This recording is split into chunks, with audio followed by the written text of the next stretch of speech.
Саламатсызбы? Мультфильмдер тууралуу суроо жооп жүргүзүп атканбыз. Негизи эле сиз кичинекей кезиңизде кандай мультфильмдерди көрчүсүз эле? Азыр деле көрөсүзбү кээде? Биздин убакта Рабаят менен эле баягы Ну погоди болчу, ошону эле көрчүк. Маймыл бар го, кечке эле жүдөп балдарын ээрчип жүрө берген эмне деп койчу, ошону көрчүк. Маймыл, анан 7 баласы бар, э? 7 баласы бар, ооба. Ничего на свете лучше нету деп. Да. Ошолор бар болчу. Ну погоди бар болчу экен. Том и Джерри көрчүсүз белеңиз? Конечно. Том Джерри обязательно. Негизи эле мультфильмдер балдардын аң сезимине негизи кандай жакшы таасир тийгизеби, кандай ойлойсуз? Жакшы таасир тийгизгенде жакшы эле. Мисалы, бизде мына гаджеттен не то пайдаланат дейбиз го. Гаджеттен деле мен мына силерге интервью берген кызымдан эч нерсе үйрөткөн эмесмин да. Мисалычы, биз эми жумуштан келсек, жакшы жактарын көп көрсөтөт, моинтип бийлеш керек, анан көп нерсени айтыш керек, тиштин жууш керек, мультфильмден көрүп элечи. Ошентет да.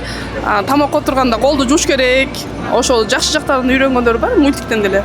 Сиз айтпасаңыз деле кээ бир нерсени өзү үйрөнүп алат экен да, э? Ооба, мен айтпасам деле тишин түнү обязательно жууп жатат. Тамак отурганда колду жууш керек. Анан ошо мультфильмден эле үйрөндү го дейм. Чоң рахмат, бар болуңуз. Рахмат силерге дагы.